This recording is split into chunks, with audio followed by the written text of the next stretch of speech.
Bidi bidi bang bang bidi bang bidi ben. Hey. Bang bang bidi bang bidi ben ben boho gena men. Hey. Early Sunday morning it was a big girl just smuggling. Marta García Ayer, bienvenida a Línea Clara. Muchas gracias, encantada de estar aquí, Alejandro. Muchas gracias por atender la llamada de este podcast. Quiero empezar preguntándote, a un nivel poco personal, ¿cómo has vivido esta época de pandemia con tu libro Confinado, que por fin has logrado presentar, el libro lo imprevisible, todo lo que la tecnología quiere y no puede controlar? Bueno, pues supongo que como muchos de nosotros, estupefacta por lo que estábamos viviendo y también por no haber sabido dimensionar, entender la dimensión de lo que estábamos viviendo, que fue como a cámara lenta desde principio de año, captando la atención hasta que de repente nos dimos cuenta que estábamos ante el que probablemente sea el acontecimiento pues más determinante históricamente de nuestra historia reciente.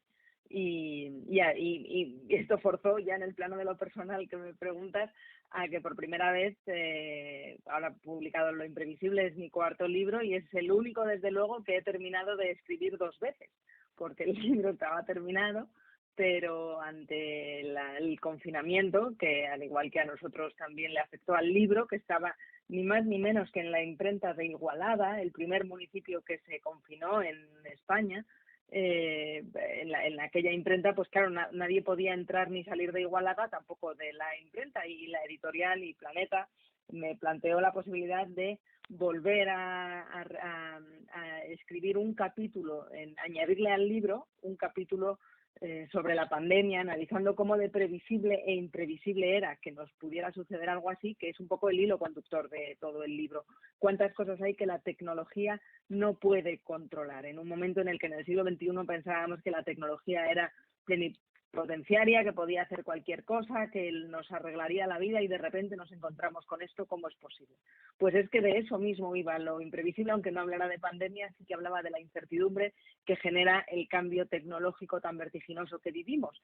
Y por eso el añadirle ese capítulo sobre la COVID-19 y en general sobre el riesgo de pandemias y los límites de la tecnología para predecir las grandes catástrofes, no solo las epidemiológicas, también las naturales de otro tipo, encajaba a la perfección en el espíritu del libro, y me tocó reescribirlo en pleno estado de alarma y confinamiento, que bueno, una vez que no podía salir de casa para nada, pues por lo menos hice algo útil. En tu libro leo una cita, aumenta la velocidad del cambio político, económico y social, y sin embargo nuestros pequeños gestos cotidianos están cada vez más monitorizados. Vemos a lo largo del libro esta relación entre la actualidad, lo que está pasando ahora, entre lo imprevisible, que lo ligas a la tecnología, a su influencia en el ser humano y la que puede llegar a tener. Sí, es que yo creo que parte de la incertidumbre que vivimos, esta epidemia de incertidumbre, estaba aquí mucho antes que la COVID, y tiene mucho que ver en los cambios políticos que vivimos, en la desafección a las instituciones, porque las instituciones que heredamos del siglo XX son corsés que intentaban solucionar problemas de un mundo que poco a poco va dejando de existir. El mundo del siglo XX y de la sociedad postindustrial lo vamos dejando atrás, llegamos al mundo conectado, que tiene otros desafíos, tiene otro tipo de precariedad. La desigualdad ahora es diferente, y eso hace que las instituciones, la colaboración internacional, que tan ausente ha estado en muchos casos para un desafío como el de una pandemia global. ¿Cómo es que no tenemos mecanismos para estos problemas? Pues porque todos estos problemas, de alguna manera u otra, son nuevos. Es verdad que pandemias había habido en otros momentos de la historia, pero nunca el mundo había estado tan globalizado, y nunca en el mundo habían vivido 7.000 millones de personas. Y la superpoblación junto con la superconexión pues generan nuevos desafíos, y no tenemos instituciones para estos desafíos, ni a nivel global ni tampoco a nivel nacional. Y a mí me gusta mucho, en Lo Imprevisible lo hago, pero siempre cuando escribo me gusta mucho juntar lo micro y lo macro, el pequeño problema y la visión global. Eso que decía Woody Allen de no solo Dios no existe, sino trata de encontrar un fontanero en Nueva York a las 2 de la mañana, ¿no? Pues eso es lo macro y lo micro. Y creo que en lo que nos está pasando es fundamental hacer ese ejercicio, porque muchas de las cosas que parecen hechos aislados de nuestra vida cotidiana, en realidad le están pasando a mucha más gente, a todo el mundo a la vez, y hay que mirar esa mirada más global para intentar buscar soluciones, que se supone que es para lo que estamos aquí. Te pregunto por la actualidad política. Trabajas en El Confidencial como periodista, en La Sexta, en Onda Cero, en el programa de Carlos Alsina, Más de Uno, y trabajas en esa sección La España que madruga, ¿no? En ella Sí, sí. nos contáis las informaciones más destacadas del día, en este programa de radio de Onda Cero. Una de las noticias más destacadas de estos días ha sido esa alerta del FMI sobre la caída económica, la crisis económica que puede venir en España. No sé si te ha sorprendido esa noticia, si era previsible o no. Bueno, pues sí era previsible en cierta manera. La OCDE ya había dado señales, aunque la OCDE no plantea que España sea el país que vaya a salir más afectado, sino que apunta al Reino Unido en el corto plazo. Sí que alertaba ya la OCDE hace unos pocos días que de haber rebrotes, y ya los estamos viviendo, de alguna manera hemos visto que la COVID no va a ser, es una carrera de fondo, no es algo muy grave y muy profundo que ha pasado en un corto espacio de tiempo, sino que vamos a tener que convivir con ello y la economía va a tener que convivir con este desafío. Pues la OCDE ya avisaba que en el caso de rebrotes España sí sería el país más afectado. Por varios motivos, tiene sentido. Luego el FMI venía a constatarlo. Predicciones que ya veremos a ver si se cumple. Oye, a lo mejor tenemos una capacidad increíble de recuperación y de optimismo y todo funciona, pero de momento lo más probable, y las predicciones al final tienen que jugar con las probabilidades y con las tendencias, los indicios que tenemos ya aquí, y lo que tenemos ya aquí lo que nos apunta es que España, por ser tan dependiente del turismo en su economía y por ser tan dependiente del tránsito de las personas, y no solo del turismo de veraneo, del turismo de escapada, también de la organización de congresos, de los movimientos empresariales y muchos tipos de dependencia económica que hacen que España vaya a sufrir más, también por haber tenido un bloqueo más prolongado y mucho más severo que los países de nuestro entorno. Y es desolador, como no lo va a ser con cerca de 40.000 muertos o más, según el INE, que todos los sacrificios y el dolor que han vivido tantas familias y el bloqueo no hayan servido para acabar con el virus. El virus sigue aquí y la economía tiene que ponerse en marcha, y estas dos cosas todavía no está muy claro cómo las vamos a combinar. En cuanto a la situación política, va a haber elecciones próximamente en Galicia. Parece que Feijóo va a ganar con mayoría absoluta, una mayoría clara, y que va a poder formar gobierno solitario. Parece que en el País Vasco no va a ser así, y aunque va a ganar el PNV, o eso pronostican todas las encuestas, todos los estudios sociológicos, me parece que va a tener que haber una coalición de gobierno. Ya la hay ahora mismo entre el PNV y el PSOE. Parece que podría reeditar, o incluso hacer falta más partidos para sellar ese gobierno liderado por el PNV. En España estamos viviendo un gobierno de coalición. Jorge Bustos nos decía este martes, la entrevista, este martes pasado, nos decía que él creía que a partir de ahora en España, a nivel español, se refería a nivel del gobierno nacional, de la nación, todos los gobiernos iban a ser, o eso le parecía a él, gobiernos de coalición. No sé si lo ves así, y no sé, la segunda pregunta, si ves algo positivo en que se hagan comunes o se hagan cotidianos los gobiernos de coalición en España. Bueno, que creo que era también una anomalía de la política española la falta de entendimiento y de necesidad de negociación, que es una parte esencial de la política, entre grandes formaciones, que parecía que era mancharse el sentarse a negociar con gente que piensa diferente, cuando al final y al cabo la política es eso, es sentarse a hablar con gente que piensa diferente, porque si todos pensaran igual, pues entonces ya no hacía falta que hubiera tanta política, obviamente. Pero en España hemos estado mal acostumbrados con tantos años de bipartidismo a esos entendimientos, y los nacionalismos ejercían de esa bisagra, y ahora estamos viendo que, a ver qué pasa con Ciudadanos y su enésima reinvención, pero si volviéramos a tener una bisagra de territorio nacional y no regional o nacionalista, es verdad que se cambiarían muchas cosas. Pero a mí me parece especialmente fascinante el caso de Feijóo en Galicia y cómo, al menos según las encuestas, apunta a que es el único que es realmente inmune a todo, inmune a la moción de censura que acabó con el Partido Popular perplejo por sacar a Rajoy de la Moncloa de aquella manera tan abrupta hace un año y medio.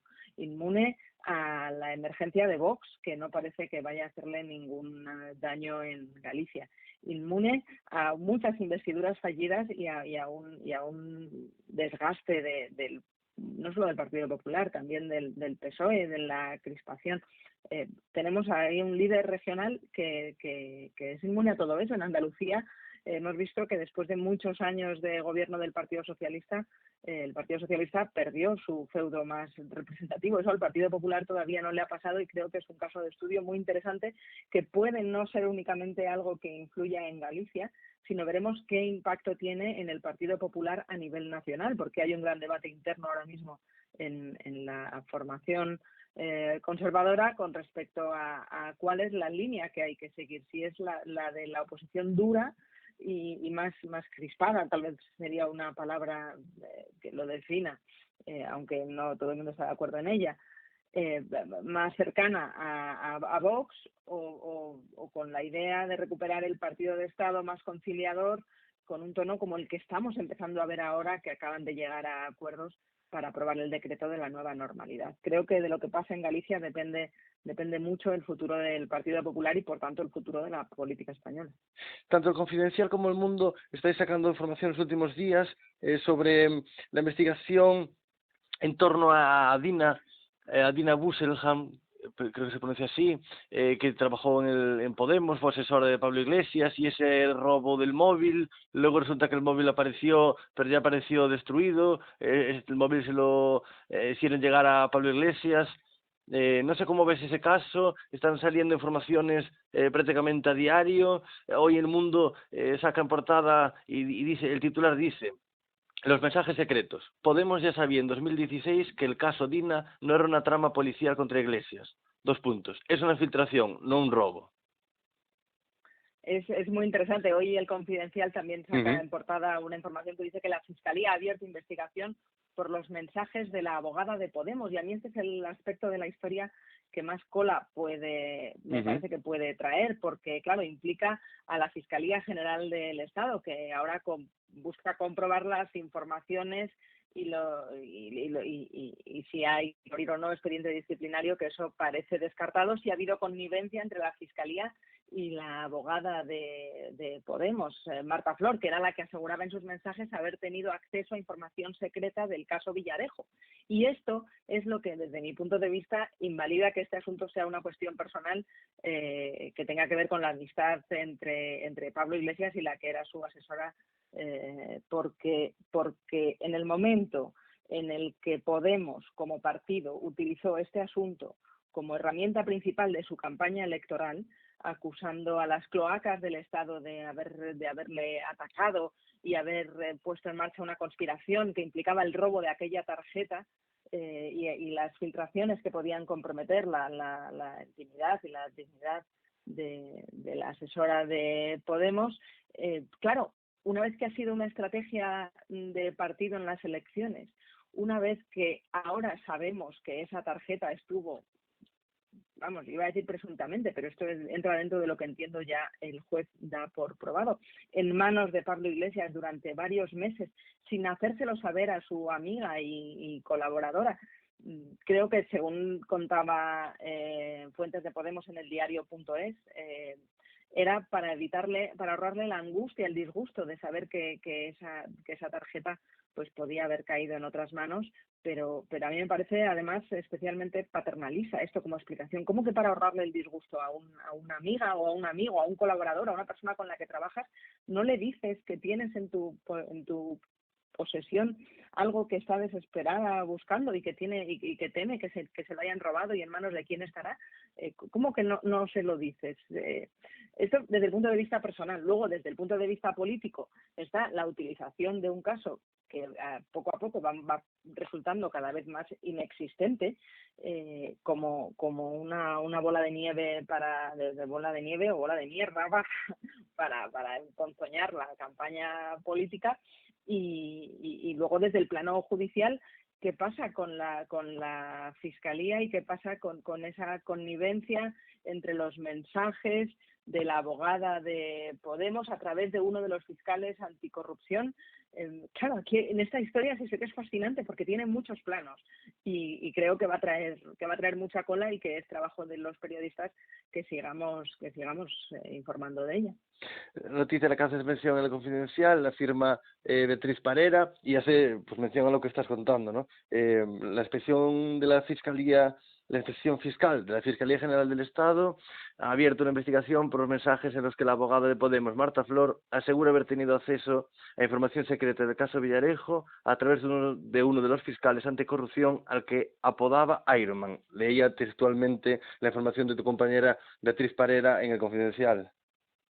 Claro, es que hay una cosa muy interesante de Podemos que otros partidos no hacen, pero Podemos sí, para suerte del periodismo que luego trata de reconstruir qué es lo que ha pasado, y es que tiene muchos chats internos donde van dejando constancia de algunas negociaciones que los partidos clásicos jamás, al menos, bueno, han aprendido poco a poco la lección, sobre todo con mensajes como el Luis es fuerte y otros mensajes que han pasado a la historia de la política y de lo judicial en España, aprender a no dejar por escrito ciertas cosas. Pero bueno, en Podemos estamos viendo que eso todavía, no sé si por ingenuidad o por sensación de inmunidad, han caído en dejar por escrito cosas extraoficiales que ahora están por escrito y poco a poco van a salir publicadas, lo cual va a dejar pruebas de cosas que normalmente pues no suele compensar a los partidos políticos.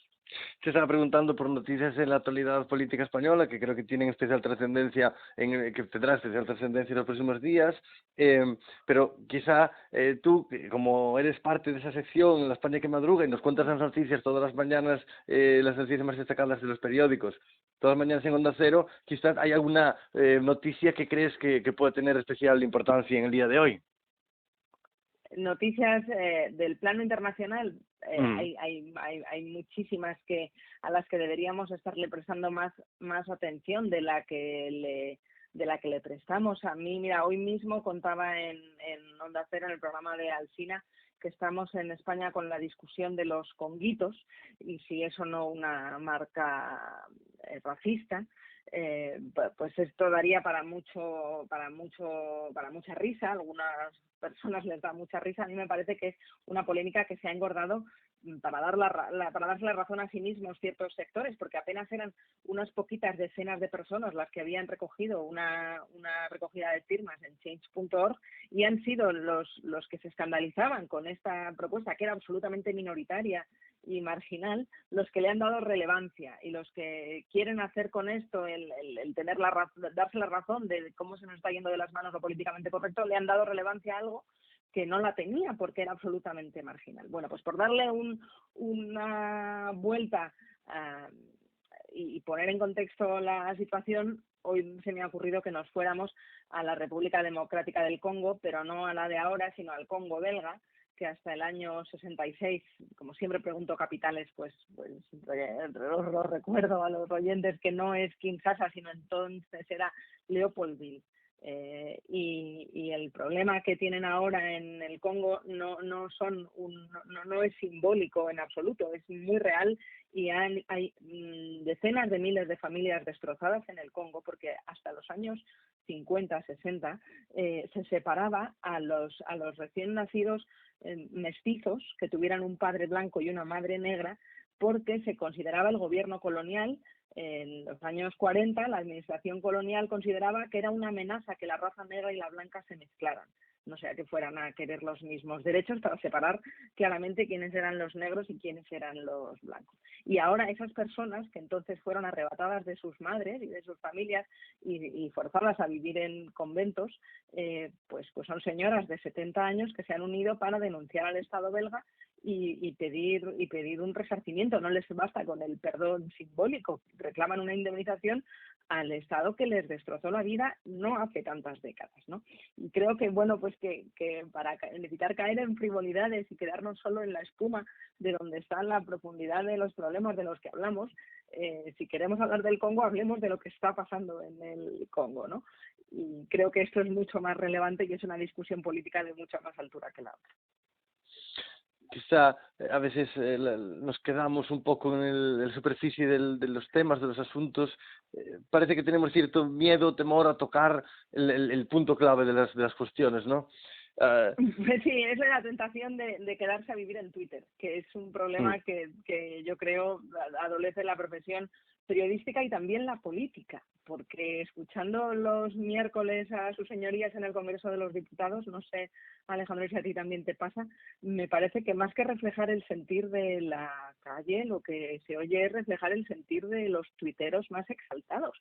Y no parece que se sea, al menos a juzgar por lo que dicen las encuestas, que siempre, en las que siempre sale un sentir general de un deseo de acuerdo entre las formaciones políticas.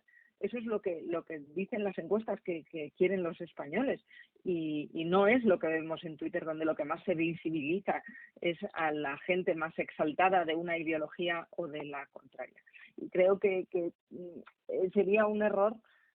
Es un error sacar las noticias de esta red social sin ponerlos en contexto, porque podemos llegar a creer que son más importantes de lo que realmente son, cuando ya digo, te contaba lo de los conguitos porque me parece el típico ejemplo de algo que importaba a 15, que alguien descubrió, hizo un pantallazo y consiguió hacerse viral, y de ahí parece como que media España quiere que se acabe con los conguitos y la otra media se indigna por ello. No es verdad, esto no representa un problema en absoluto real, sino una discusión de Twitter, y creo que es muy peligroso gobernar a golpe de tweet. Mira, esta es otra de las cosas de las que hablo en lo imprevisible, hasta qué punto los algoritmos están interviniendo en la visibilidad de unos asuntos en vez de otros, y de esa manera dando forma a la opinión pública, que termina por creerse que lo que preocupan son cosas que en realidad no son en absoluto el sentir mayoritario, pero los algoritmos se alimentan de aquello que se puede hacer viral, porque capta más minutos de atención en nuestras pantallas, que es como hacen dinero esas empresas, ¿no? Y es por eso tan importante que sepamos las cosas que sí controlan los algoritmos, mejor dicho, las empresas que los diseñan, para tener un poco presente cuáles son las consecuencias que pueden llegar hasta el sistema democrático. Por eso cuento en el libro que cuidado con los vídeos de gatitos, que pueden poner en peligro la democracia, cómo llevarlo al extremo. ¿Hasta qué punto te preocupa el control a través de la tecnología que pueden tener en nosotros las empresas? Ahora te pregunto sobre eso porque en esta pandemia surgió el debate de qué papel tiene que jugar la tecnología en esto de prevenir la pandemia, o en esto de anticipar dónde puede haber un rebrote, dónde no, que el móvil te avisaba si había estado en contacto, por ejemplo, en un país como Francia, hay una app que creó el gobierno francés, y en la que si estabas en contacto con una persona que tenía coronavirus, te avisaba. No te avisaba de quién era esa persona, pero sí en dónde estuviste en contacto o cerca de esa persona con coronavirus. Entonces había esta preocupación de el Estado nos controla, nos quieren controlar todo, y por otro lado había quien decía, pero si es que ya nos controlan las empresas, Google, si ahora yo busco aquí un viaje a París, me van a saltar seguido anuncios de eso, me vienen publicidad incluso al email. ¿Cuál es tu opinión a este respecto? Pues me parece que es fundamental, y de hecho por eso me puse a escribir sobre estos temas, porque creo que es un error pensar que la tecnología es algo que tiene que interesar a los que escriben de tecnología. Yo escribía más de economía y de política y me puse a investigar en estos temas porque me di cuenta que era imposible entender los cambios económicos que estamos viviendo, los cambios políticos, los cambios sociales y hasta los cambios sentimentales, porque también la gente ahora se enamora a través de algoritmos, sin entender cómo funciona el Big Data, cómo funciona la inteligencia artificial y todas estas estas tecnologías que nos están cambiando ya la vida, que no son una cosa del futuro, que es que ya están aquí. Y la salud, todo está ahora mismo intermediado por los algoritmos. Y por eso no es hablar de tecnología, no es escribir de tecnología, es escribir de cómo está cambiando el mundo que nos afecta a todos. Va a ser un desafío enorme ahora mismo, en los próximos años, combinar la privacidad con la salud y con el control, por ejemplo, de las cuarentenas.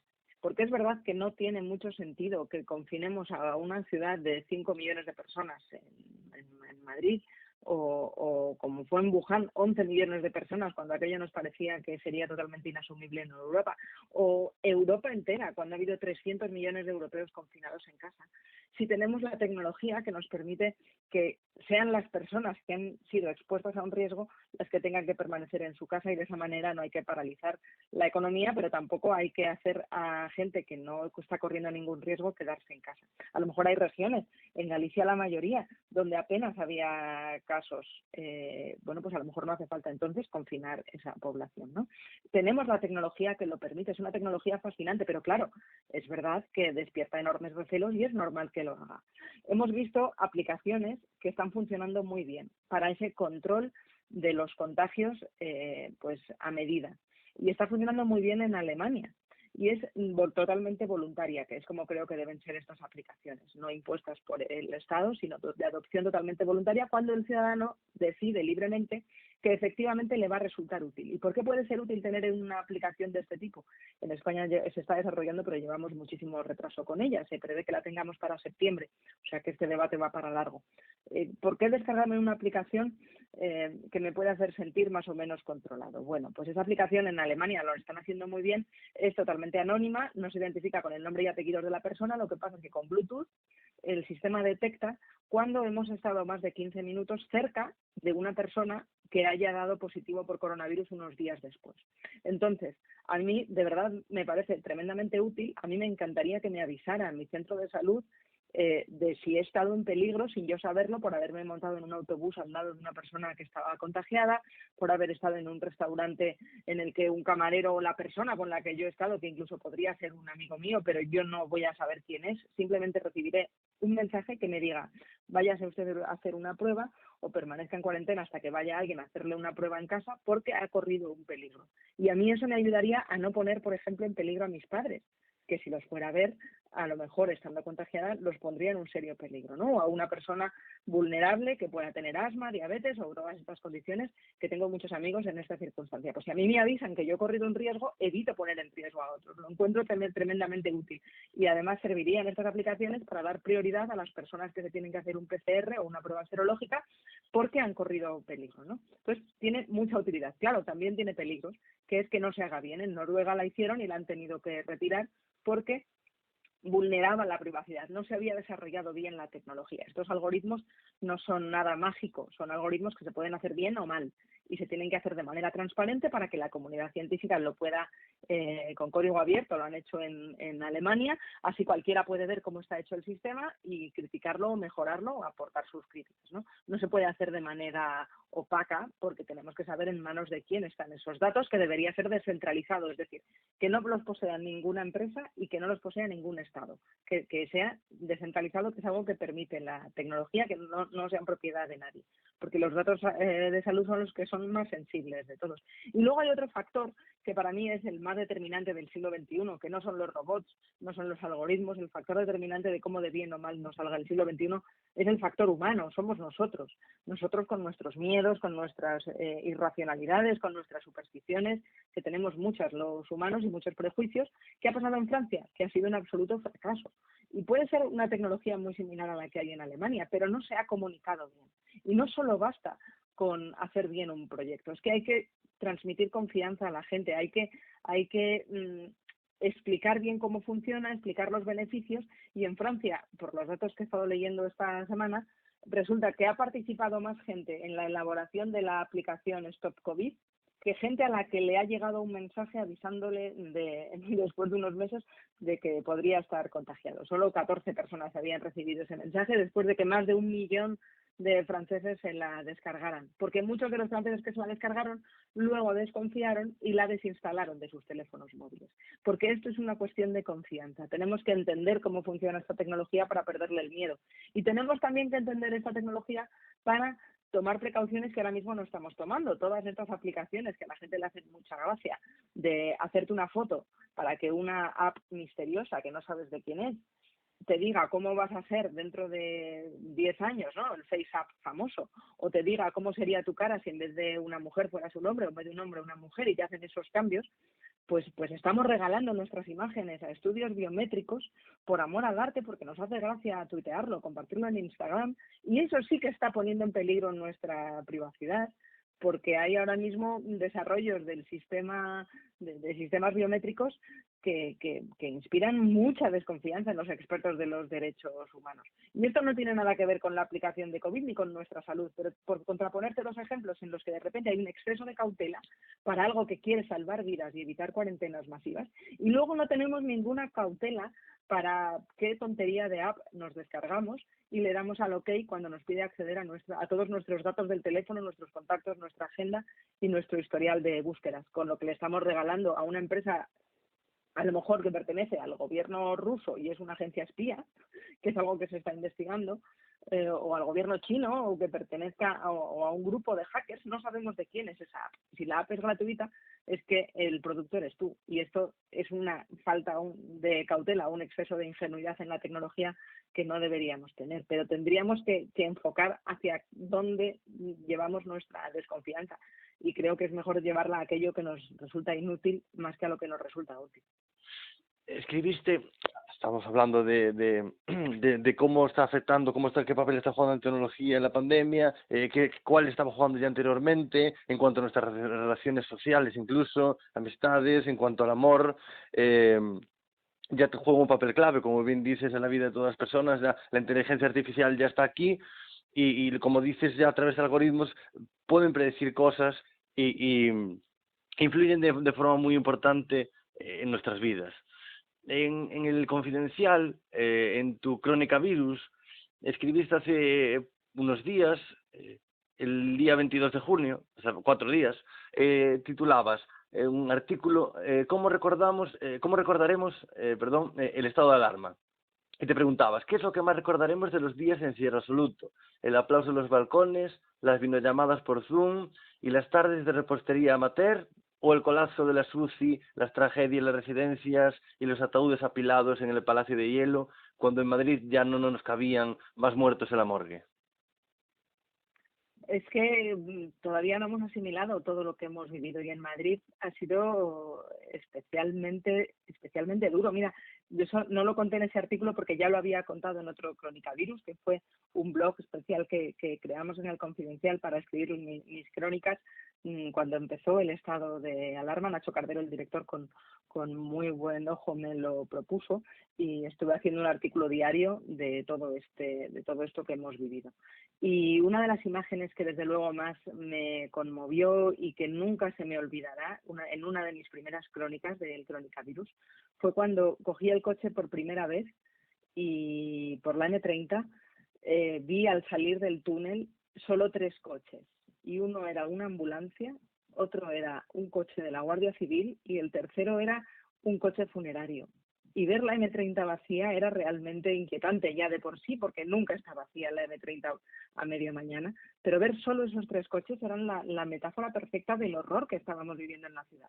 Y desde luego esa es una de las cosas que no vamos a olvidar, que yo no olvidaré de lo que hemos vivido, de tener una ciudad absolutamente paralizada, y por otra parte viviendo el horror en los hospitales, en los centros de salud, en las residencias de ancianos. Hay muchísimo que investigar todavía de lo que hemos vivido, sobre todo para evitar que se repita.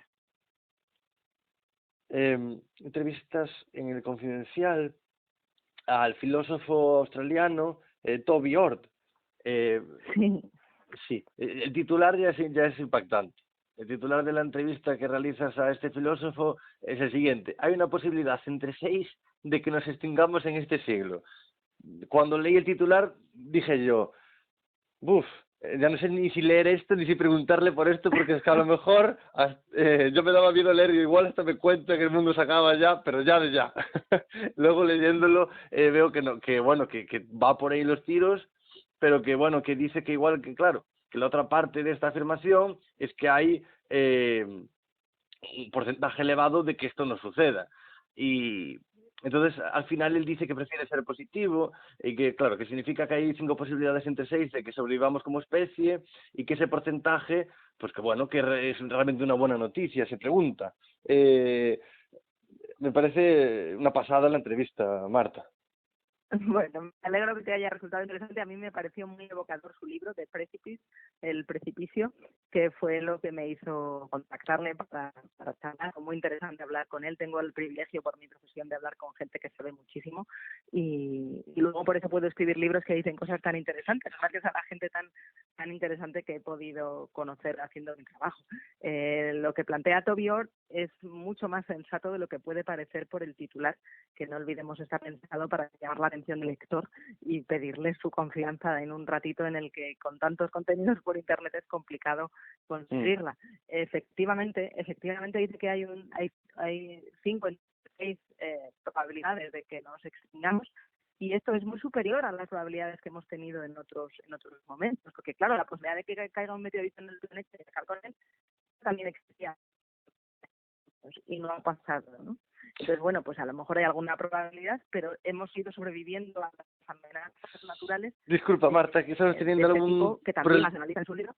Sí, disculpa, estamos teniendo un problema de sonido, no sé si... No sé por qué está pasando con la telefonía, pero se entrecortaba lo que nos estabas contando, Marta, disculpa. No, no, ¿Me oyes? No, pero tú, ¿me oyes mejor ahora? ¿No? ahora sí. Vamos a intentarlo así. Que estas son cosas del teletrabajo y la cobertura. Efectivamente. Me quedo de pie en medio del despacho. Así es más breve. Esto de hacer las reuniones de pie es una técnica ahora que se está poniendo de moda para hacerlas más breves, así que eso a lo mejor me fuerza a mí a hacerlo, que hablo mucho. Pero mira, no, te contaba que era muy interesante hablar con Ord, con este filósofo que realmente intenta aplicar métodos de investigación científica muy seria a de qué manera podríamos extinguirnos, cuáles son los riesgos de extinción que corremos o de colapso civilizatorio, es decir, el planeta puede seguir existiendo y puede haber otras especies, pero que hagamos la habitabilidad sea inasumible, ¿no? O al menos el mundo tal y como lo conocíamos. Y entre los riesgos que dice que más miedo dan son los que provoca los humanos, porque nunca ha habido tantas personas en el planeta, esto es nuevo, y esto por la destrucción de los ecosistemas, está muy relacionado también con el cambio climático, pero también porque hemos desarrollado tecnologías, y eso es la parte más fascinante, que tienen un poder que nunca hemos tenido. Y me parece especialmente revelador cuando plantea Ord en su libro del precipicio la idea de, bueno, que en otros siglos, cuando los gobernantes eran malos, pues podían acabar con su pueblo o destrozar un país, pero no amenazaban el planeta. Pero desde la existencia de la energía nuclear hasta ahora, de las armas nucleares hasta ahora, los malos gobernantes sí pueden acabar con el planeta. Y esto es una amenaza con la que antes, en los últimos 10.000 años, no habíamos vivido más que ahora, ¿no? En el último medio siglo. Y para las armas nucleares sí se hizo un pacto para evitar los riesgos. Que bueno, que luego hay países que pueden respetar en mayor o menor medida, pero al menos hubo un debate público de cuidado con esto, esta amenaza es demasiado grande para dejarla de lado. Y es un debate que no estamos teniendo con otras amenazas potencialmente graves, como puede ser, por ejemplo, las armas biológicas, que ahora, a diferencia del uranio, que podían tener, el uranio que podía ser bueno, pues más fácil de investigar. Si hay grupos terroristas que quieren hacer un arma nuclear, esto es más cosa de gobierno, requiere una inversión y una sofisticación que se puede investigar. Pero no se puede investigar tan fácilmente lo que pasa en un laboratorio. Y esto es lo que plantea Ord, que también, igual que la inteligencia artificial, son retos que aquí a los próximos 50, 100 años van a adquirir un poder que van a necesitar muy buenos gestores políticos y muy buenas organizaciones internacionales para coordinarnos. Y no parece que tengamos ese debate ahora mismo de cómo coordinarnos en todo el mundo, y lo hemos demostrado con la incapacidad para coordinarnos, ya no con el planeta, sino ni siquiera en Europa, con la pandemia. Y esa es la parte política que tiene su análisis, que a mí me parece más interesante, la de no estamos teniendo el suficiente debate de sabiduría y conocimiento y de responsabilidad que lleva una tecnología con el poder que estamos desarrollando. Y yo no soy en absoluto tecnófoba, ni mucho menos, pero tampoco creo en la tecnología optimista per se. O sea, tenemos un gran poder, pues debemos tener también, como decían en Spiderman, una gran responsabilidad, y el debate político no está teniendo estos debates de altura, ni mucho menos. A nivel personal, ¿te ha costado mucho escribir este libro y abstraerte de la actualidad política sobre la cual escribes, hablas en la radio, en la televisión, en La Sexta? ¿Ha sido muy difícil ese proceso de abstracción de la vorágine de noticias diarias? Bueno, pues eso había que preguntárselo más a mi editora que a mí, porque al final la excusa que le iba dando continuamente era cuando acaben las elecciones me pongo, le decía a mi editora, que nunca acababan, porque hemos pasado el año y pico que he estado trabajando en este proyecto, hemos tenido 2 elecciones generales, no sé cuántas investiduras fallidas, y la moción de censura. No, es que pasaba de todo, no podía ser más imprevisible la actualidad política. Y claro, eso de trabajar a 2 velocidades a mí me impedía abstraerme, porque nunca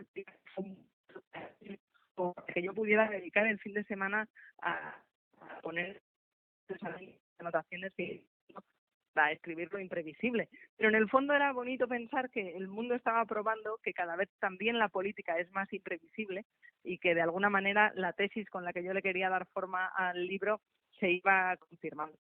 Sí, efectivamente, esa excusa que empecé a utilizar en 2018, a finales cuando acaben las elecciones me pongo.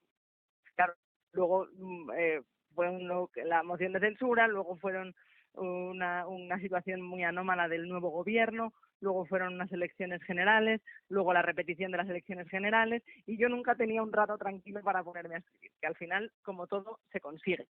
Pero sí que es verdad que por ser la actualidad política que hemos vivido tan anómala, al final he tardado más en terminarlo, y ya luego cuando lo tengo terminado empieza la pandemia de coronavirus, pues claro, figúrate, fácil no ha sido. Te quería preguntar ahora por esa tarea tuya de trabajar cubriendo la actualidad diaria.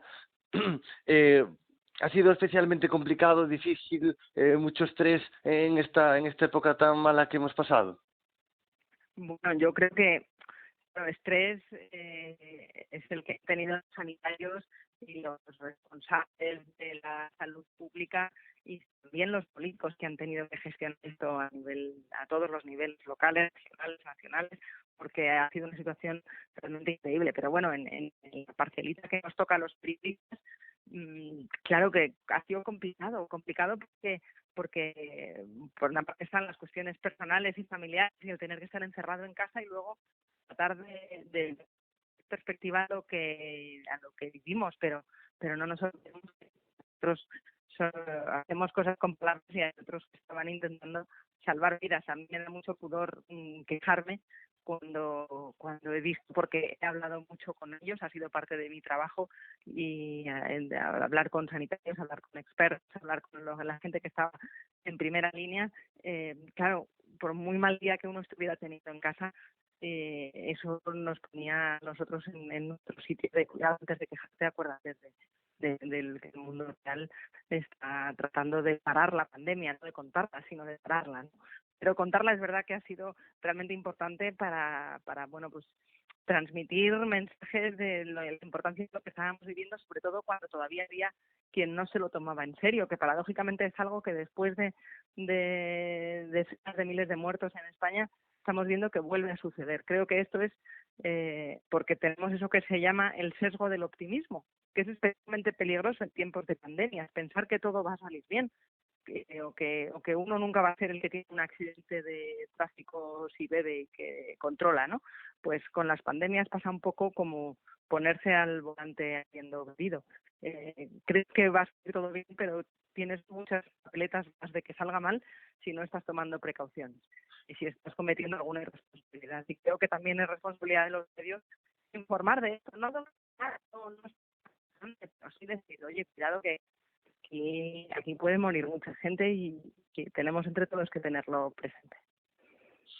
Eres una, ahora lo voy a explicar, una periodista todo terreno. Me explico, me refiero a que escribes en El Confidencial, como decía antes, colaboras en televisión, en La Sexta, en radio, en Onda Cero. ¿En qué ámbito qué ámbito no? ¿Qué te gusta, qué medio te gusta más? Esa es la palabra. ¿Qué medio de comunicación te gusta más? ¿Radio, tele, periódicos o todos? Pues mira, yo cuando era niña soñaba con ganarme la vida escribiendo en cuanto descubrí que aquello era una profesión, que yo no sabía que a uno le podían pagar por escribir, y me fascinó cuando lo aprendí y dije, pues quiero hacer eso. Pero luego con los años de profesión he ido descubriendo que además de por escribir a uno le pueden pagar por hablar. Y realmente así una cosa que me gusta más que escribir es hablar, y ya me parece es el colmo de la suerte profesional, que me puedan pagar por estar hablando, y además hablando con amigos, como me pasa cuando estamos en tertulia con Alsina. La radio para mí es ahora mismo una fascinación especial, y a mí me gusta hacer cosas con palabras allá donde me dejen, ya sea escribiendo, ya sea hablando, y no, es un privilegio poder dedicarme a esto, desde luego. Me confieso como un fiel oyente de Carlos Alsina. Digo de Carlos Alsina porque lo escuchaba ya hace un montón de años en La Brújula, desde sus comienzos, y seguí fiel a este periodista hasta el día de hoy, que escucho más de uno, pues todos los días, ¿no? Parece uno de los grandes periodistas de España. ¿Cómo es trabajar en ese programa, trabajar con en mi opinión, uno de los mejores periodistas del país? Bueno, pues trabajar con alguien de quien puedes aprender todos los días es algo realmente, pues lo que te decía, un privilegio. Yo al final lo conocía también de oyente antes de conocerlo como colaboradora, y cuando empecé a ir a La Brújula, que era entonces su programa, la tertulia de la economía, pues te voy a contar algo que yo creo que a él no se lo he contado, a lo mejor es una anécdota muy tonta, pero recuerdo en aquellos comienzos. Marta, se vuelve a cortar un poco, no te escucho bien, y es una pena porque, a ver la anécdota esta, a ver. Perdóname. No, nada, no te preocupes. Mucho siglo XXI, mucha tecnología y mucho algoritmo, pero luego la cobertura de los claro. teléfonos. Sí, y después, ¿cómo es? Hay que teletrabajar, mantener distancia social. Así no se puede. Así no se puede. No, ¿cómo no van a conquistar los robots si se quedan sin cobertura? No hay problema. Me decías, Marta. Recuerdo la primera vez que participé en la tertulia de economía, en La Brújula, de Carlos Alsina, pues no sé si en el año 2011, 2012. Me acuerdo que como era el programa que yo escuchaba todos los días en casa al hacerlo hacer, la primera vez hablé un poco, porque yo estaba, o sea, no me despegaba de oyente, era lo que estaba acostumbrada a hacer, oírles a todos ellos, pero se me olvidaba que yo estaba presente ahí, porque me abstraía hasta el punto de volver a ser oyente. Claro, me imagino la situación, claro, porque si tú, como bien comentas, estás acostumbrada a ser oyente de un programa y escuchar esas conversaciones, esas tertulias de economía, pues al final te encuentras en esa situación y claro, estás casi disfrutando de la conversación, supongo. Claro, disfrutaba de escucharles porque era lo que estaba acostumbrada a hacer, claro. Y yo recuerdo que cuando salí me dijeron, los que luego fueron mis compañeros, de muy bien, pero tienes que hablar más. Y yo pensaba, claro, es verdad que yo les estaba escuchando. Porque para mí, ante todo, soy oyente del programa y ante todo paso muchas más horas escuchando a Alsina que hablando con él, como casi todo el mundo, pero es que creo que bueno, que trabajar en el programa del que serías oyente y escribir en el periódico del que soy lectora es desde luego un enorme privilegio, igual que participar en la tertulia en La Sexta, que sería la que estaría viendo por la mañana en casa si no estuviera en plató, ¿no? Entonces creo que todas estas cosas hacen que bueno, pues que merezca mucho la pena esforzarse y pasarse muchas horas sin dormir por los madrugones para entrar muy tempranito en Más de Uno y luego por la noche para terminar de escribir los libros, ¿no? Pero creo que cuando haces lo que te gusta, pues en realidad no estás trabajando. A una edad muy temprana has llegado a un punto en tu carrera, como dices, en el que estás feliz de hacer el programa de colaborar en el programa de radio que te gusta, el programa de la tertulia de televisión que te gusta, en el periódico que lees. ¿Cómo vives ese éxito, digamos? Bueno, no sé si es un éxito, pero porque todos los días lo vivo todavía con esa misma sensación que te decía de distancia, de yo aquí en realidad soy oyente, yo aquí en realidad soy lectora, ¿no? Estoy como de paso, no de impostora, no, pero de paso. Y bueno, pues trato de aprovecharlo lo más posible y no caer en las inercias, que creo que es una de las cosas que tiene esta profesión que deberíamos evitar, las inercias de contar siempre lo mismo o salir al paso, cuando tener realmente la audiencia con los seguidores que tienen estas enormes plataformas como son El Confidencial, como es La Sexta, como es Onda Cero. Creo que tenemos todos los que salimos ahí una enorme responsabilidad de poner en el debate público los temas que realmente pues son relevantes, que esta yo creo que es una de las misiones de la profesión que deberíamos reivindicar ahora que hay tanto debate sobre si el pago o no pago, si hay que pagar o no por la información. Desde luego la información tiene que ser viable y tiene que ser económicamente rentable, porque si no nunca va a ser independiente. Y tenemos entre todos que encontrar la manera en la que eso sea posible en el mundo conectado, porque es que el mundo del futuro todavía no sabemos cómo va a ser, pero va a ser conectado, salvo que pase uno de estos colapsos civilizatorios que vaticinaba Toby Ord, que esperemos que no, que falten muchos siglos para eso. Si vamos a vivir en un mundo conectado, necesitamos un mundo con información relevante y con periodistas que sean independientes, y para que sean independientes sus medios tienen que ser rentables. Por eso ahora bueno, pues que justo en El Confidencial hemos empezado con el servicio de pago para aportar más valor a los suscriptores. Creo que es un momento emblemático en la profesión y que redobla la exigencia de estar a la altura, claro, porque tenemos que demostrar que lo que ofrecemos pues es diferente y tiene un valor. Te pregunto por el periodismo, por la censura, libertad de prensa. ¿Has tenido alguna experiencia con la censura? Me refiero, ¿algún artículo tuyo ha sido censurado, bueno, te lo han puesto en cuestión o te lo han tirado para abajo? ¿Has tenido alguna experiencia en este sentido? ¿O en la radio algún comentario que te han dicho, bueno, nuestra línea editorial va más por aquí, esto si tal ya lo dirás en otro sitio? No, yo siempre he actuado con libertad y creo que en realidad sí que es verdad que hay veces que hay más autocensura que censura y también hay que luchar contra esa. Creo que hay personas que bueno, pues que por evitar caer más o tener un montón de se están censurando de decir más cosas de las que a lo mejor están censurando en sus propias redacciones. Y creo que esa autocensura también debería preocuparnos. Pero yo la verdad he tenido la enorme suerte de trabajar con grandes jefes y grandes profesionales, y si no me he sentido a gusto, no he seguido trabajando ahí. Creo que también esa libertad personal de poder elegir, de no transigir con ciertas cosas, también es una responsabilidad de cada uno de nosotros.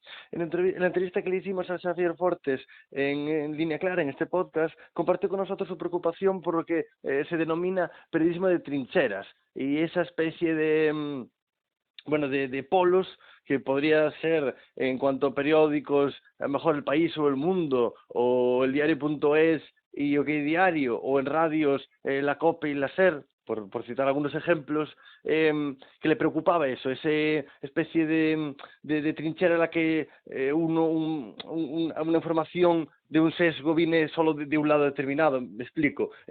Podría poner un ejemplo. Quizá la COPE alguien podría pensar que jamás criticaría al PP o que la SER no criticaría al PSOE. No sé cómo ves este periodismo de trinchera, si crees que existe o no, y si te preocupa.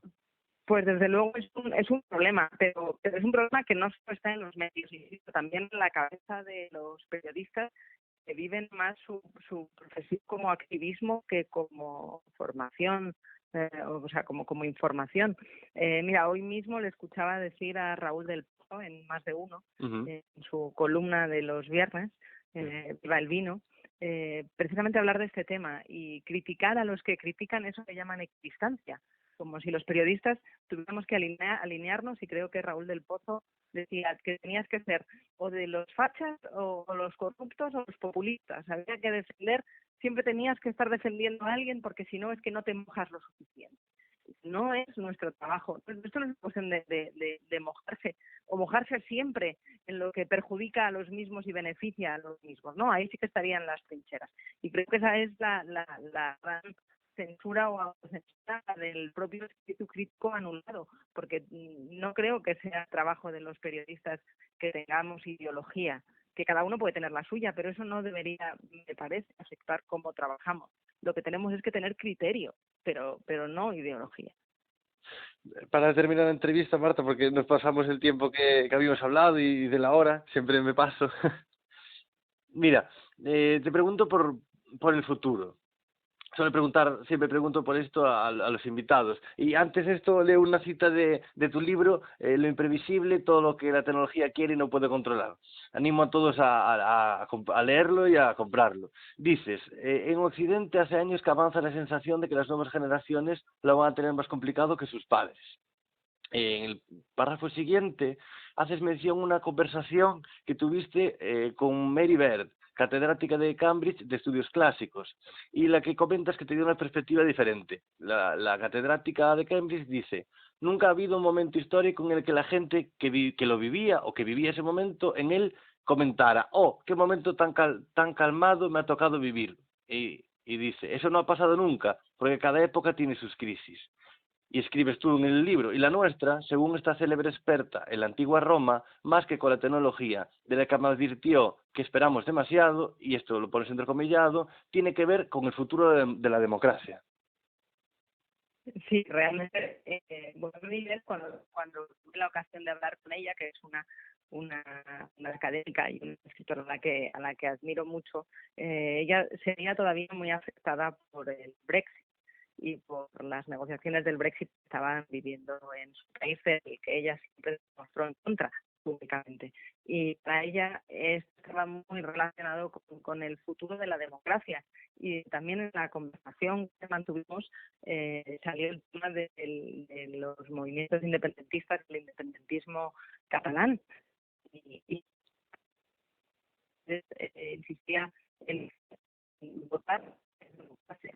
Votar no es democracia, por mucho que se repita como un mantra, porque la democracia también tiene que ver con la legitimidad de las instituciones, y simplemente votar es algo que también presumen hacer pues muchas dictaduras, y votar también es algo que se hizo en el Brexit, pero es muy interesante la perspectiva de una experta en el mundo antiguo y de la época en la que se inventó la democracia, o las bases para ella, criticar la perversión del concepto de democracia que, por ejemplo, se hace con los referéndums, y cómo darle a la gente que no tiene la información a decidir sobre algo para lo que no está preparada no es democracia, porque la responsabilidad la tienen que tener las instituciones y los políticos que deben gestionar los problemas. No se puede poner todo a que lo decida la gente, a no ser que esté lo suficientemente informada para ello. Y en el caso del Brexit, ella tenía claro que la opinión pública no recibió la información suficiente ni la información veraz para tomar la decisión que tomó, y por tanto no le parecía que fuera el camino de garantizar que una elección es más democrática, por más que haya mucha gente, más gente votando por ella. Es un debate muy interesante y especialmente ahora relacionándolo con la información y la política del desafío de la información. En Lo imprevisible dedico un capítulo entero a la verdad, porque creo que está en peligro. De verdad, de qué manera están las desinformaciones circulando y la capacidad de manipular el debate público hasta el punto, ya no solo con falsedades, sino con dónde ponemos el foco. Creo que esa es la gran manipulación que más pone en riesgo ahora mismo la democracia. El fijarnos en lo irrelevante en vez de lo relevante y no estar discutiendo de lo que realmente importa. Creo que ese es un enorme reto para el periodismo y espero que estemos hablando. Ahora sí, Marta García Aller, termino con la pregunta que así se ha planteado a todos nuestros oyentes, bueno, los oyentes digo, nuestros protagonistas. La pregunta es una pregunta muy concreta, pero que puede dar lugar a que el entrevistado explique la cuestión, se explique en torno a esta pregunta y de su punto de vista de un modo más amplio, lo amplio que quiera, ¿no? La pregunta es muy concreta. Marta García Aller, ¿cómo ves el futuro? Pues lo veo fascinante, realmente. Creo que están ahora mismo viviendo una época en la que no tenemos ni idea de cómo va a ser el futuro, que no es previsible, que no lo es, porque todo está cambiando tan deprisa que ni siquiera sabemos el nombre de las profesiones que vamos a tener la próxima década. Y hablar de cómo va a ser el mundo en los años 30 ya pasa a ser más ciencia ficción que otra cosa, es realmente fascinante, porque eso significa que podemos transformar el mundo si lo hacemos bien, que nos lo podemos cargar también, por volver a los conceptos antes que comentábamos de Tokio. Tenemos la tecnología para cargárnoslo, pero también para reducir la desigualdad de manera inaudita en la historia de la humanidad, para avanzar en un progreso, que podemos hacerlo realidad. Hay tecnología suficiente para ello, pero hay que conocerla mejor, hay que tenerle el respeto que merece y bueno, yo creo que el futuro, si tuviera que definírtelo en una palabra, el futuro lo veo imprevisible. Marta García Aller, muchas gracias por estar con nosotros en Línea Clara. Ha sido una charla muy interesante y ha sido un gusto conocerte. Bueno, muchas gracias, Alejandro, un placer. Y ya es irónico que ahora que teníamos que hablar de tecnología y de futuro sea cuando más han fallado las coberturas. Muchísimas gracias por todo. Hasta luego. Adiós. Biddy biddy bang bang biddy bang bang biddy bang bang biddy ben. Hey. Bang bang biddy bang bang biddy ben ben a boho gonna mend hey. Early Sunday morning it was a big girl just smuggling. Inna the mood me a pick a libud and me a load them down in on the top. One by one load up the gun, all of the ganja in the round. Put it on a plane, the week gonna Spain. Money just a pour like rain. Me just a muggle up a lane in a road go chain. Me and my girl named Jane. I went downtown, say I went downtown. I saw Miss Brown, say I saw Miss Brown. She had brown sugar, all over her wooga wooga kinky reggae. Kinky reggae now, kinky reggae.